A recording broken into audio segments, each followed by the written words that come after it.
बड़ी द्वारिकाधीश। आपका इसलिए है कोई ना कोई महाप्रश्न। आप तो जब कोई कहता है भगवान के सब हमारे घर के है प्रणाम आप ये महाप्रश्न फोन करते हैं चलो साथ में तो होती है खाने के लिए। हाँ श्री जी को बहुत कुछ हाँ विराज महाराज जी पहचान हाँ धन्यवाद। मोनिका जी राधे राधे श्री हरिवंश। प्रणाम महाराज जी, श्री हरिवंश। महाराज जी मैं मरने से बहुत डरती हूँ, मैं डेड बॉडी को भी नहीं देख सकती क्योंकि ऐसा करने से मुझे डिप्रेशन हो जाता है, मुझे ऐसा लगता है कि मैं अभी मरना तो पड़ेगा सखी मरना तो पड़ेगा, चाहे डरो चाहे न डरो। एक गति है, जैसे एक कभी आप अपने को बच्चा रूप में देखा, फिर आप यौवन हुई, अब धीरे धीरे अवस्था ढल रही है, तो अगली जो अवस्था आने वाली है जरा अवस्था, वृद्धावस्था, उसके बाद जो अवस्था आती है वो क्रम है, उसका नाम है मृत्यु अवस्था। अच्छा, ये अवस्था किसी अवस्थाओं को लेकर के नहीं रुकती कि अभी जवान है तो आएगी नहीं, जवान में भी आ जाएगी मृत्यु अवस्था, गर्भ में भी आ जाएगी, बाहर आ जाए। इसी डर से मुक्त करने के लिए सत्संग होता है, इसी डर से मुक्त करने के लिए। ये कपड़ा हमारा है और अगर हम इससे आसक्ति कर लें और दूसरे कपड़ा खरीदने की ताकत ना हो तो अब इसमें जरा भी आप ऐसे भी करेंगे तो छाती पे लगेगा। और अगर हमारे पास व्यवस्था है कि ऐसे मैं हजारों खरीद लूंगा तो आप फाड़ भी दें तो कोई फर्क नहीं पड़ेगा। धन है ना हमारे पास, ये शरीर में इतनी आसक्ति हो गई और धन है नहीं हमारे पास, नाम रूपी धन, परम धन राधा नाम, कृष्ण नाम, राम नाम, हरि नाम। अगर ये नाम रूपी धन है और भाव देह मिल जाए तो जीते जी मृत्यु को स्वीकार करना हमारे लिए महोत्सव हो जाएगा, डर खत्म हो जाएगा। इसी डर से बचने के लिए जो शहीद आवा सरनाई रखी होता है, भगवान कहते हैं उसे प्राण के समान। तो चलो निर्भय भगवान का आश्रय लो, मृत्यु तुम्हें भयभीत नहीं कर पाएगी। अगर राधा नाम का आश्रय ले लो, श्री जी के, प्रिया प्रीतम के, हरि के चरणों का आश्रय ले लो, तो मृत्यु तुमसे भयभीत हो जाएगी। जो सारे जगत को भयभीत करती है वो मृत्यु भयभीत जैसे है। आपको सुना है मैं सच में भयभीत जो थी ना तो आप बहुत कम हो गया। हाँ, कम नहीं, मिटा दो, नाम जप करो, बिना नाम जप के भय नहीं। आप क्या समझते हो बड़े बड़े अंग रक्षक बलवान खड़े हो आपके पास तो आप क्या समझते हो आप निर्भय हो जाओगे? नहीं, कोई भी नहीं है। हरि शरणम हरि, निर्भय कोई बाल बांका नहीं कर सकता। और अगर भगवान से विमुख है जीव तो पता नहीं कौन अंग रक्षक है कि अंग भक्षक है, पता नहीं चलेगा। कब दिमाग में क्या सवार हो जाए किसके, वही राधे श्याम भगवान की लीला। जो हम अपना समझते हैं उसी में काल बैठ सकता है, उसी की बुद्धि से हमारा नाश करा सकता है। एक सामर्थ्यशाली भगवान हरि शरणम हरि शरण, वही बचा सकते हैं। ये भय सबको व्याप्त है सखी, आपको ही नहीं, कोई ऐसा नहीं है, कोई ऐसा नहीं है। एक चींटी भी है ना, ऐसे अंगुली करो तो भयभीत होकर भाग पड़ेगी। कोई भी नहीं जो मृत्यु से, ब्रह्मा भी डरते हैं क्योंकि उनकी भी एक सीमित आयु है। अगर निडर है कोई, अभय कोई है तो शरणागत अभय विरद पतित पावन बाने। जिनका बाना है पतित पावन और आए हुए शरणागत को अभय दे देते हैं, उन भगवान की शरण, उन प्रियाजू की शरण के सिवा कोई ऐसी जगह नहीं जहां भय ना हो। और भगवान की शरण में हो तो कोई ऐसी जगह नहीं जहां भगवान मेरे ना हो। तो जब मेरे अपने भगवान है, बोले देखो बहुत यहाँ चेकिंग हो रही, यहाँ तो बड़े बड़े बंदूक, डरो मत। बोले जिनका है सब वैभव ना, तो अपने हैं, फिर कोई अनंत ब्रह्मांड मेरे मालिक के, वो मेरा यार है, वो मेरा दिलवर है, वो मेरा प्रीतम है, वो मेरा साहब है। आप क्या परेशानी, चलो जिधर चलो और आप अनुभव करोगे। अगर सच्चाई है आपके हृदय में वास्तविक तो आपको दिखाई देगा मेरे प्यारे का इशारा, हर जगह दिखाए। अपने लोग तो बाबा जी कदम कदम पे उन्हीं का सहारा, उन्हीं का अनुभव होता है। कदम कदम पे देखा है उनका दुलार, उनका प्यार और उनकी डांट देखी। अगर किसी ने डांटा है तो लौट के चिंतन किया है कि क्यों डांटा है इसने, तब आया मेरे प्रभु ने डांटा है, देखो कुछ कमी है क्या, हाँ ये कमी है, इसको सुधारो, इसीलिए प्रभु डांट रहे हैं। विविध रूपों में मेरे प्रभु मुझे दुलार देते हैं, मुझे डांटते हैं, मुझे सही मार्ग में चलाते हैं, मुझे ऊपर उठाते हैं, करते वो सब आप हैं। और जयकार अपने भक्ति की करवाते हैं, है करे करावे आप सब, और जने बढ़ाई दे, भक्त को बढ़ाई देते हो, करते आप सब कुछ है। तो भयभीत होने की जरूरत नहीं, हरि शरणम, भगवान की शरण होने की जरूरत है जी। अमन शर्मा जी राजस्थान से। राधे राधे महाराज जी, आपके चरणों में कोटि कोटि प्रणाम। महाराज जी रामचरितमानस में भगवान हनुमान जी के चरित्र में वर्णन आता है कि हनुमान जी महाबलवान, ज्ञानियों में अग्रगण्य, अष्ट सिद्धि नव निधियों से युक्त होने के बाद भी बेहद विनम्र थे और वो अपनी सभी शक्तियों में सफलताओं का श्रेय भगवान श्री राम जी को ही देते थे। महाराज जी वर्तमान समय में व्यक्ति को थोड़ा सा पद सम्मान होने पर भी अभिमान होने लगता है, अतः महाराज जी मार्गदर्शन करें कि अभिमान वही अभिमान होगा जिसको राम जी का दासत्व तो नहीं प्राप्त है ना बच्चा। हाँ, जो दैन्यता हनुमान जी में है वही राम जी के हर दास में होगी जो उस कोटि से समर्पित होगा। तनुवांग मनोभीर अमलई सोहम तविवाश्रिता, जो शरीर से, मन से, वाणी से भगवान के चरणों के दासत्व को प्राप्त है, उसमें कभी अहम जागृत नहीं हो सकता। अहंकार ये मलिन अंतःकरण में जागृत होता है। मलिन अंतःकरण उसे कहते हैं जो देह भाव में होता है। हनुमान जी महाराज भगवत दासत्व के भाव के आचार्य हैं। उनकी दैन्यता तो उनकी कृपा से ही आएगी। यही दरबार दीन को आदर रीत सदा चली आई। तो अब जो सत्संग से बिलग हैं, भले शास्त्र ज्ञान है लेकिन साधु संग नहीं है, जो भगवत प्रेमी महात्मा है, तो दैन्यता नहीं आएगी। फिर संसारी आदमी जो पद प्रतिष्ठा में है, इनका तो कहना ही क्या है। अरे विद्वान पुरुष, ज्ञानी पुरुष, यदि भगवत प्रेमी महात्मा का सानिध्य नहीं है तो अहंकार गलित नहीं हो सकता। तपस्या का अहंकार होता है, साधना का अहंकार। ये तो विषयी संसार के पदों का अभिमान, ये तो बहुत साधारण बात है। एक बार महाप्रभु चैतन्य देव जी कीर्तन करते हुए जगत मंगल कर रहे थे, तो एक महात्मा भारत की समस्त नदियों की परिक्रमा किए और केवल दूध या फल का आहार लेते थे। तो बहुत तपस्या होती, जितेंद्रियता। भारत की नदियों की परिक्रमा कोई ऐसे बिना वीतराग ये थोड़ी हो सकता है, महान वैराग्यवान होगा तभी कष्ट सहते हुए। तो उन्होंने मन में सोचा कि जब मैं महाप्रभु के कीर्तन में जाऊंगा तो हमारा बड़ा आदर होगा कि देखो मैं तो भारत की नदियों की परिक्रमा किए हूं। ऐसा जो ही कीर्तन में गए तो महाप्रभु का कीर्तन रुक गया और उनका कौन ऐसा आ गया जिसके आने से मेरे हृदय का प्रेम सूख रहा है, निकालो बाहर। तो वही महात्मा आए थे, उनको निकाल दिया गया। जो भी बाहर किए गए तो उनको रोना आया कि प्रभु आप तो करुणामय हो, आपका अवतार ही हुआ है मुझ जैसे पतितों को पावन करने के लिए। महाप्रभु स्वयं दौड़ गए, उनको हृदय से लगा लिया और कीर्तन में सम्मिलित कर लिया। हमारी बात समझे? थोड़ा सा भी साधना का भी अहंकार हमारे प्रभु को पसंद नहीं है। हनुमान जी तो ज्ञान समुद्र है, भगवान शंकर ही तो हनुमान जी बने हुए हैं। वो रामेश्वर रूप से उनकी पूजा कर रहे हैं और वो हनुमान जी रूप से उनके चरणों को अपनी गोद में धारण किए हुए हैं।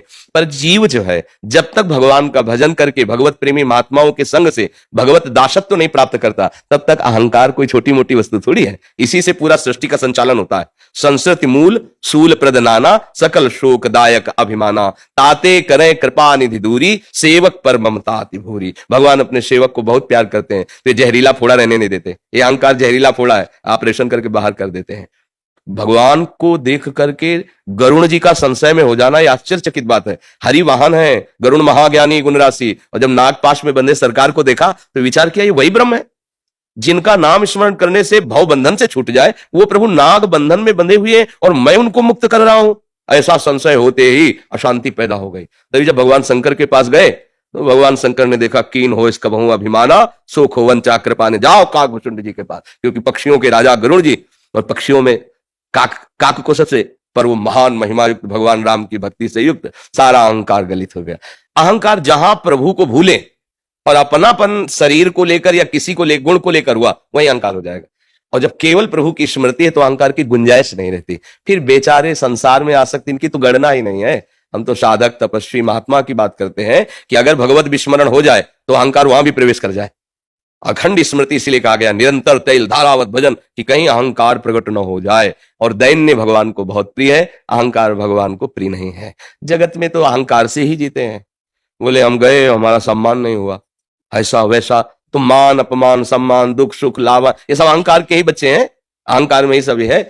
और जब साधु का अहंकार गलित हो जाता है तो शत्रु मित्र सम जानी, मान ईमान अपमान सम, दुख सुख लाभ न हानि, यह जो कृपा हरिवंश। न दुख है न सुख है, न लाभ है न हानि है, न मान है न अपमान, न निंदा है न स्तुति है, न शत्रु है न मित्र है। वो भगवदानंद में, वो भगवान के प्रेम में मगन महात्मा होता है। तो नाम जप करे, संतों की वाणी खूब ध्यान से सुने और अपने आचरण अच्छे करे, तो भगवान की कृपा से धीरे धीरे अहंकार जो हमें जन्म मरण के चक्कर में फंसाता है, उससे हमारी मुक्ति हो जाती है।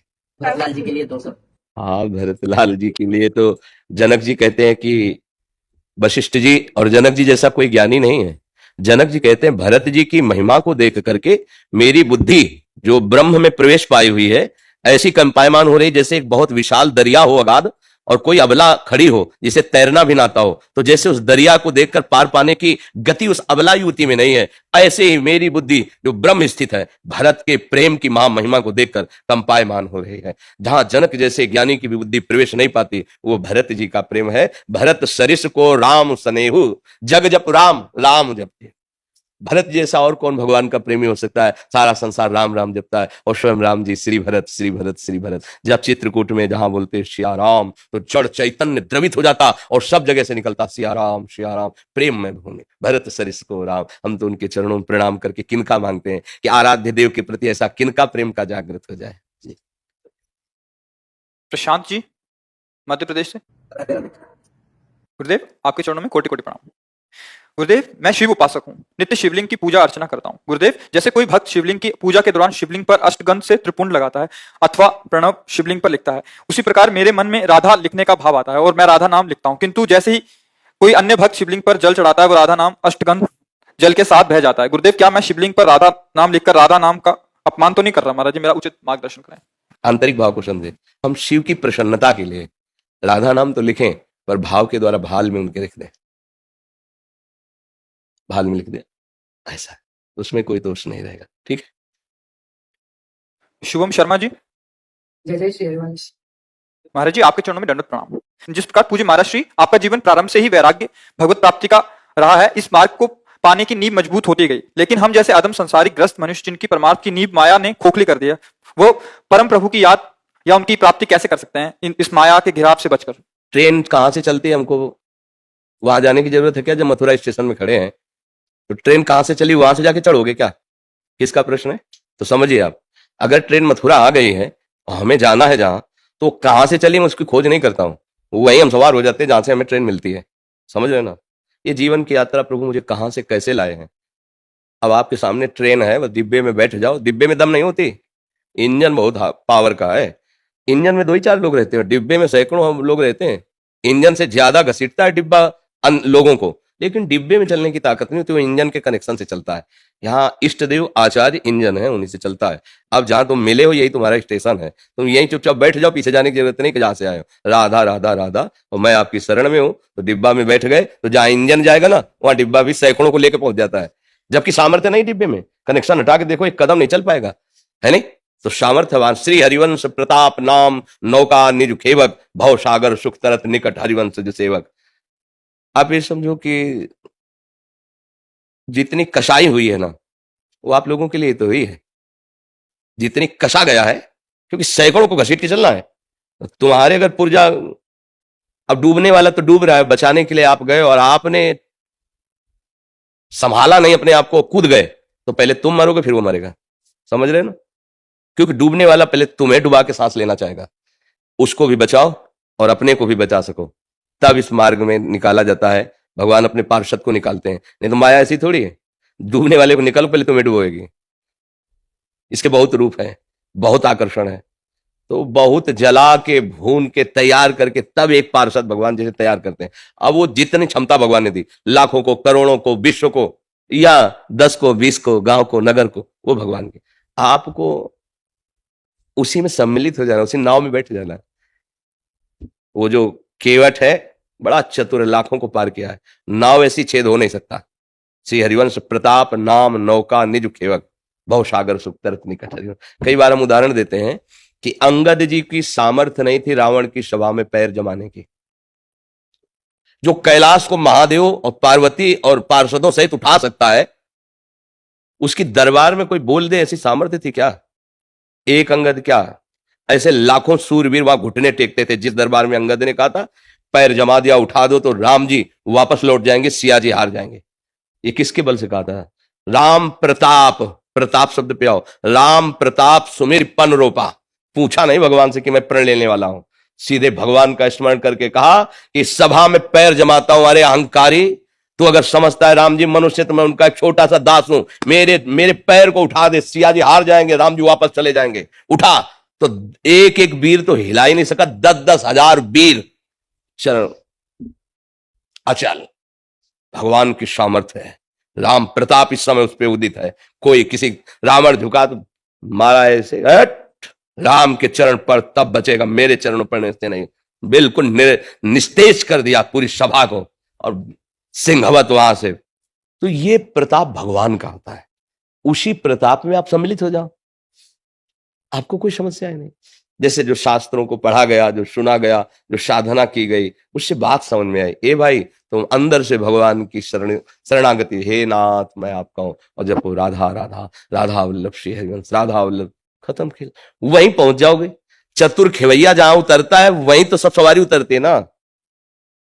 खेवैया ने मेहनत की, बहुत ट्रेनिंग की है तब, लेकिन आप बिना ट्रेनिंग के, बिना पसीना चुआए वहीं उतर जाते हो नहीं। और वो खेवैया तो बहुत सावधानी से खेला है और आप लहरों का आनंद ले रहे हो। ये सुविधा, ये हमारे ऊपर कृपा हुई भगवान की कि मुझे साधु समागम मिला। यही तो लाभ है साधु समागम, कि जो हम तपस्याहीन, जो हम साधनहीन, संसार राग में ग्रसित हैं, संत कृपा से वही परम पद मिला जो संतों को मिलता है। इसलिए तो मोरे मन प्रभुस विश्वासा, राम ते अधिक राम कर दासा। मुझे भगवान ने कृपा करके अपने भक्तों का संग दे दिया, इसलिए ये संशय न करे कि इनको जो प्राप्त होगा मुझे कैसे प्राप्त। जहां माँ जाएगी वहां बच्चा में जो गोदी का बच्चा वहीं जाएगा, क्योंकि माँ के सिवा कोई सहारा नहीं। तो जहां गुरु जाएंगे वहीं शिष्य जाएंगे, जहां आराध्य देव विराजमान वहां गुरुदेव जाएंगे, तो गुरुदेव ने स्वीकार किया है, तो आराध्य देव गुरुदेव के प्रताप से हम वहीं जाएंगे, पक्का निश्चय रखें। पर यह निश्चय तभी पक्का माना जाएगा जब उनकी आज्ञा पे चलोगे, मनमानी आचरण करोगे। मनमानी आचरण गुरु भी करने लगे तो उसको भी नरक जाना पड़ेगा। हरे शिष्य धन सो कनारई, सो गुरु घोर नरक मा परई। शास्त्रों में जो वर्णन, ऐसा ये मनमानी आचरण नहीं। मनमानी आचरण शिष्य करे तो नरक जाएगा, मनमानी आचरण गुरु करे तो नरक जाएगा। सिद्धांत कानून तो कानून है। अभी मनमानी आचरण कोई बड़ा पदाधिकारी करे हमारे राष्ट्र का, तो उसको भी न्यायाधीश जो है, व्यवस्था जो कानून की, उसके अंतर्गत जेल भेज देगा, नहीं भेज देगा ना। तो बस ऐसे समझो ये भागवतिक विधान है। तो हम अगर गुरु की शरण में हो गए तो हम ऐसे हो गए जैसे चतुर खेवैया की नौका में बैठ जाएं, वो पार कर देंगे। चिंता क्या कर लिए। हमें तैरना नहीं आता और नाव चलाना भी नहीं आता, पर हम पार हो जाएंगे क्योंकि हम नाव में बैठ गए, भगवान के आश्रित हो गए। जी अंदर आओ महाराज। हाँ, धन्यवाद धन्यवाद।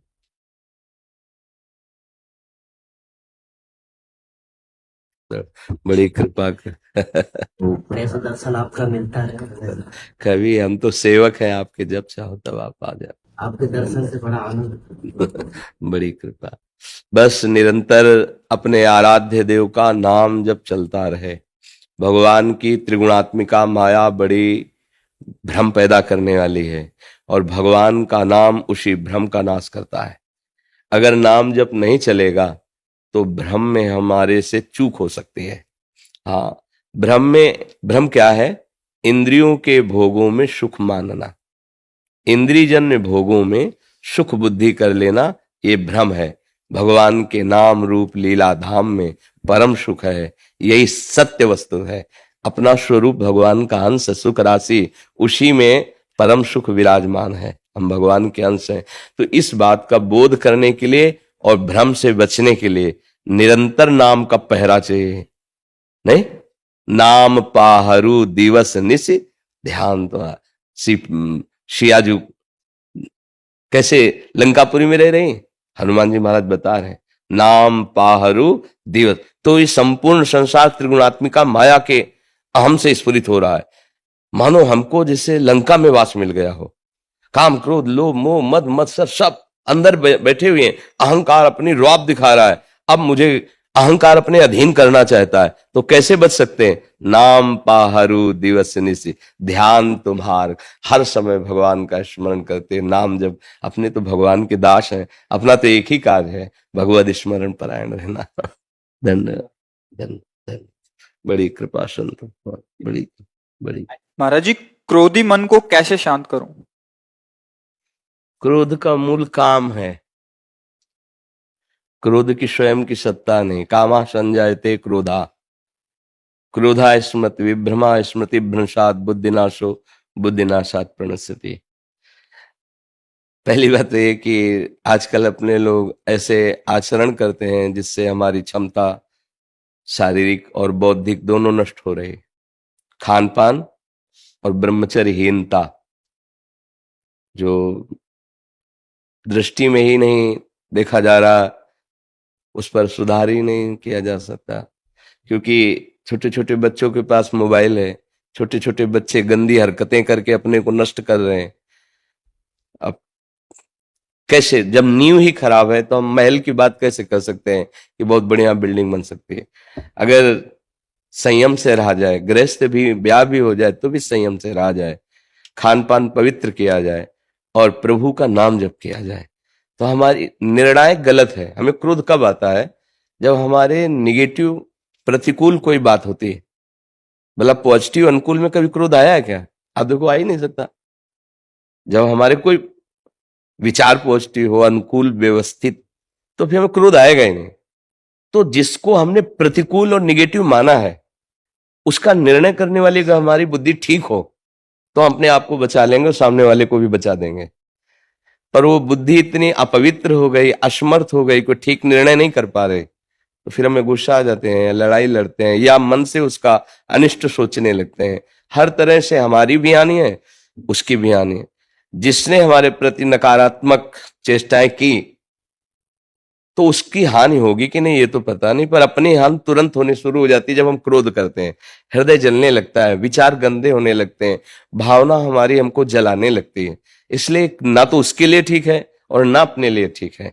तो इसको मिटाना ही हमारे लिए कर्तव्य है, और ये पवित्र बुद्धि विवेक के द्वारा मिटाया जा सकता, दूसरी कोई दवा नहीं। विवेक के द्वारा अगर विवेक हो जाए तो बात बन जाए। विवेक होने के लिए सत्संग में विवेक प्रकट होता है, पर उसको धारण करने की भी तो क्षमता होनी चाहिए। बिन सत्संग विवेक ना हुई, सत्संग से विवेक होगा, पर वो विवेक धारण तभी होगा जब बुद्धि पवित्र हो। बुद्धि पवित्र तभी होगी जब आहार पवित्र हो, संग पवित्र हो, आचरण पवित्र हो, विचार तभी हमारे पवित्र होंगे ना। अब हम कैसे बताएं? गंदे भोजन करना, मनमानी आचरण करना, गंदे दृश्य देखना, गंदा व्यवहार करना, गंदा विचार रखना, अब कैसे सुधारो, कैसे सुधारो? क्योंकि नींव गड़बड़ हो रही है।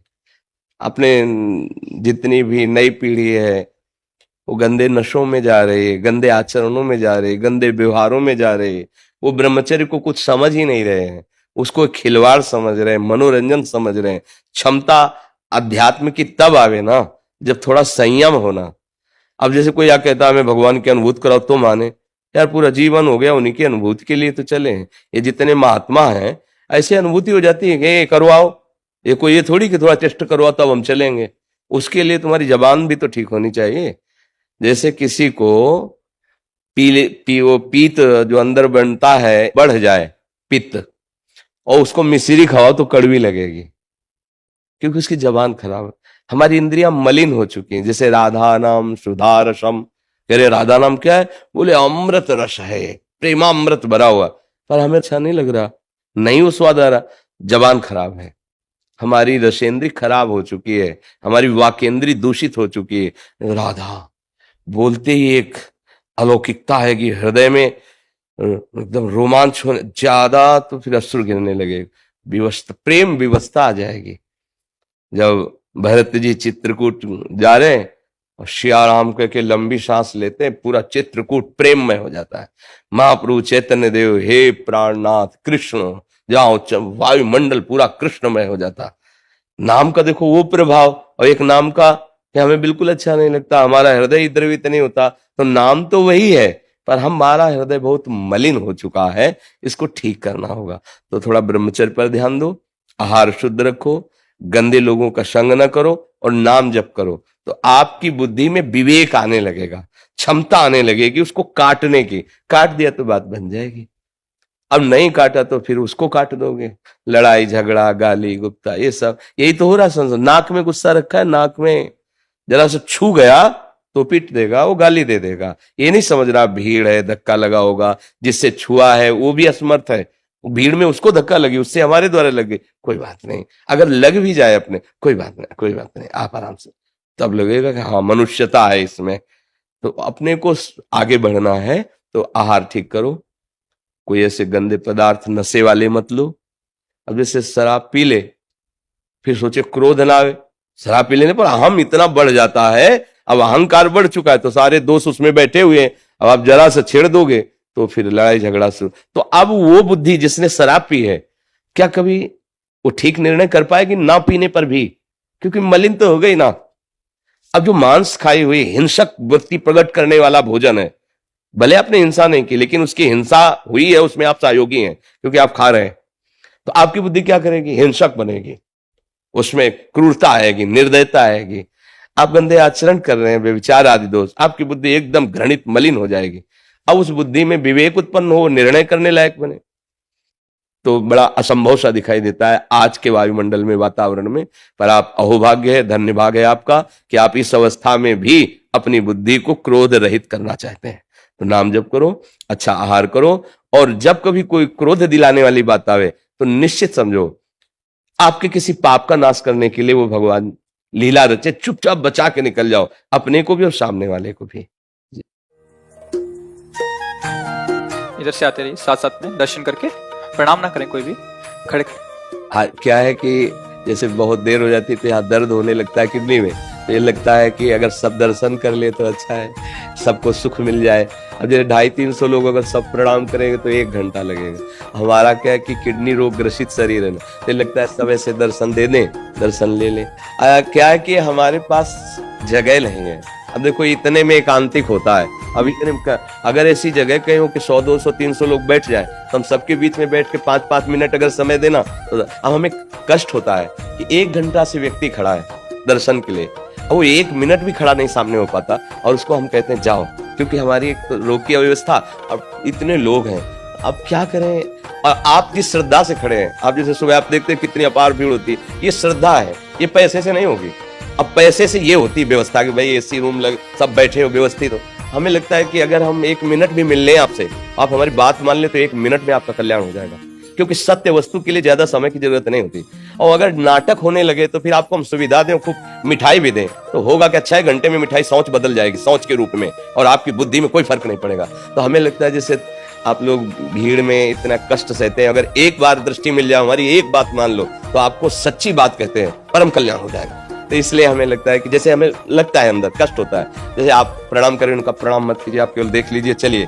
तो आपको हुआ कि नहीं हुआ, मुझे हुआ कि आप घंटों से खड़े हैं, 1 मिनट तो मुझे रुकने दीजिए, तब क्या करें समस्या। और भगवान ने लीला और कर दी, दोनों किडनी फेल कर दी। तो आप जैसे ज्यादा समय दो ना, तो इस पे दर्द शुरू हो जाता है। तो इन लोगों को लगता है कि जल्दी निपटे, अब लेट जाएं तो रिलैक्स हो जाए, थोड़ा उसमें आराम मिले। इसलिए आप लोग क्षमा करते रहना। आपको जो समय देना चाहिए, आपको जो प्यार देना चाहिए, हम अंदर से दे पा रहे, प्रगट में नहीं दे पा रहे, इसलिए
श्री हरि वंश। आप कैसे हो? कृपा है आपकी। आप ठीक हो? आप ठीक हो? श्री हरि। राधे राधे। राधे राधे। धन्यवाद, धन्यवाद।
महाराज जी, एक जीवन का असली लक्ष्य क्या है? मतलब हम लोग किस दौड़ में दौड़ रहे हैं, ये अभी तक पता नहीं चला। हाँ बिल्कुल सही, ये सबके लिए मंगलमय है और ये बहुत पूजनीय प्रशंसनीय प्रश्न है। देखो, अनंत काल से, हम एक समय की बात नहीं करें, अनंत काल से हम अपने भगवान से बिछुड़ गए, अपने स्वरूप से भूल गए हैं। जो हमारा घर है उससे हम दूर हो चुके हैं। हमारा स्वरूप तो अविनाशी है, इतना तो कहीं ना कहीं आप समझ रहे होंगे। क्योंकि जैसे हमारा स्वप्न होता है तो जागरण पे पता चलता है कि स्थूल स्वरूप ही है, लेकिन कुछ ही मिनट में जब हम स्वप्न में थे तो इसका भान नहीं था। हमारी बुद्धि कितनी हमें धोखेबाजी से फंसा रही है उसको देखिए। जब हम स्वप्न में थे तो जागृत में हमारा कोई एक स्थूल शरीर है ऐसा आपको ज्ञान नहीं था। ये कुछ घंटों के अंतराय की ही हम बुद्धि की धोखेबाजी को आपको दिखा के पूरा फाइनल में बताएंगे। और जब हम सुषुप्ति में होते हैं तो हम हैं भी कि नहीं इसकी सत्ता ही नहीं रहती। तीन, जागृत, स्वप्न और सुषुप्ति, तीन की बात केवल समझा करके आपको उस अविनाशी की बात बता रहे हैं। जो जागृत में था वही स्वप्न में है और वही सुषुप्त में। नहीं तो ये कौन कहता है कि आज मैं बहुत अच्छा सोया। सुषुप्त में तो बोध ही नहीं होता कि वो जिंदा है कि मरा है कि सोया है कि जग रहा है, उसको कुछ पता नहीं होता, वो तो जगने के बाद होता है। तो इसका मतलब स्वप्न में स्थूल शरीर का बाध हो गया, स्थूल शरीर है इसका भ्रम नष्ट हो गया। जब हम सुषुप्ति में गए तो सूक्ष्म शरीर जो स्वप्न में था वो भी बाधित हो गया, मन तन दोनों का विस्मरण हो गया। तो सत्य वस्तु तो हो नहीं सकती, क्योंकि सत्य वस्तु त्रिकाल सत्य है। वो है मैं, जो मैं जागृत था वही मैं स्वप्न में था और वही मैं सुषुप्त में था। तो जो मैं तत्व है जिसे हम ईश्वर अंश कहते हैं, वो इस देह को अपना मैं मान करके और इस जगत को सत्य मानकर फंसता चला गया। आज हम अगर अपना परिचय देंगे तो इसी को लेकर देंगे, वास्तविक परम सत्य मानो, ये मेरा न था, न है, न रहेगा, न रोके रुकेगा। तुम्हारे बाल्यावस्था रोक ली क्या? जवानी रोक सकते हो क्या? मृत्यु को भी नहीं रोक सकते हो। अर्थात ये परिवर्तन का प्रवाह चल रहा है और आप उसके दृष्टा है, ना कि आपका कभी परिवर्तन हुआ। आप जो बालक थे वही आप जवान हैं और वही आप वृद्धावस्था में, वही आप दूसरे शरीर में जाएंगे। इसका मतलब ये क्रम बहुत जन्मों से चल रहा है, बहुत काल से चल रहा है। तो अब हमारा उद्देश्य है इस क्रम को तोड़ना। पुनरपि जननम पुनरपि मरणम पुनरपि जननी जठरे शयनम, ये कब तक चलता रहेगा? और ये केवल एक योनि में ही बदला जा सकता है, वो है मनुष्य शरीर, क्योंकि ये विज्ञानानंद घन ज्ञान स्वरूप है। इसको हम तोड़ दें, इस चक्र को, सोई तो बुद्धिमान। नहीं तो ये पद और ये शरीर और ये भोग सामग्री केवल हमारे समय को व्यतीत करवा रही है। पद भी नहीं रहेगा और शरीर भी नहीं रहेगा और भोग सामग्री भी नहीं रहेगी। यहां दुनिया में लाखों का मेला जुड़ा, हंसा जब जब उड़ा तो अकेला उड़ा। आपका शुभ और अशुभ कर्म आपका साथ होगा। शुभ कर्म से आपको स्वर्गलोक आदि मिलेंगे, अशुभ कर्म से नरक आदि मिलेंगे। काम दोनों से नहीं बना। कुछ ऐसा होना चाहिए जो शुभ अशुभ दोनों को मिटा दे और मुझे मेरे प्रभु से मिला दे। वो है भगवान की भक्ति, जो आपका प्रश्न था कि पूर्ण भक्ति कैसे की जाती है। अब उसी को जहां आप हो वही भक्ति करने का स्वरूप। मान लो आप एक बड़े पदाधिकारी हो, एक देश को आपकी सेवा में समर्पित किया गया, जिस विभाग में जैसे आप उसे भगवान की सेवा मान करके और नाम जप करते हुए, मानना पड़ेगा कि हम भगवान की सेवा कर रहे हैं, इसका फल होगा भगवान की प्रसन्नता, और नाम जप कर रहे हैं। इन दो बातों से आपको भगवत प्राप्ति हो जाएगी। शेष जितनी हमारे अंदर विरोधी वृत्तियां हैं, ये दोनों भाव उनका नाश कर देंगे। एक तो कि जो भी मैं कर रहा हूं भगवान, यत करोषि, ये मनमानी नहीं है, भगवान का आदेश है, यत करोषि। ये तो सर्वाणि कर्माणि में संन्यास मत पराहा, जो भी तुम कार्य कर रहे हो मेरे को अर्पित कर दो। तो अर्पित करने का भाव होता है कि हे प्रभु, मैं जिस पद में हूं ईमानदारी से बिना अधर्म को छुए मैं इस पद का निर्वाह करूंगा और उसका फल होना चाहिए नाथ, आप प्रसन्न हो जाइए। और जब समय मिले तब नाम जप कर लो राधा राधा, या जो नाम आपको भगवान का प्रिय लगता हो। इन दो बातों से आपका इस जगत से परम मंगल होकर के जाएगा और इस लोक में भी आप विजयी रहेंगे, कोई आपको परास्त नहीं कर सकता। नाम जप और जो भी कर रहे हो वो भगवान के लिए। तो पाप आचरण तो कर ही नहीं पाओगे, क्योंकि पाप आचरण करने में आपका मन भयभीत हो जाएगा कि भगवान को समर्पित नहीं होगा।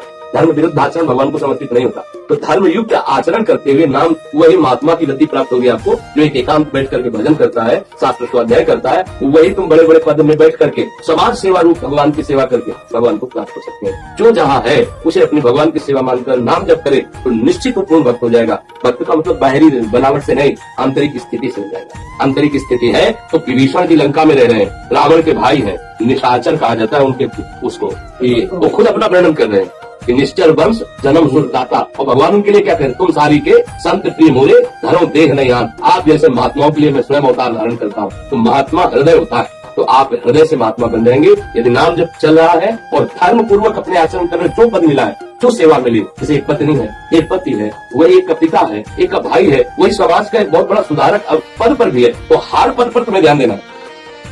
पति के रूप में जब आप हो तो पत्नी को भगवत सेवा स्वरूप सुख प्रदान करें, पिता रूप में पुत्र की सेवा, एक परिवार की सेवा और फिर ये बड़े समाज की सेवा, वो सब भगवान सामर्थ्य देते हैं और उसी सामर्थ्य से भगवान को प्रसन्न करके भगवत प्राप्त होते हैं। जैसे चक्रवर्ती सम्राट महाराज अम्बरीश जी, चक्रवर्ती सम्राट होते हुए भी भगवान की अद्भुत भक्ति उनके हृदय में।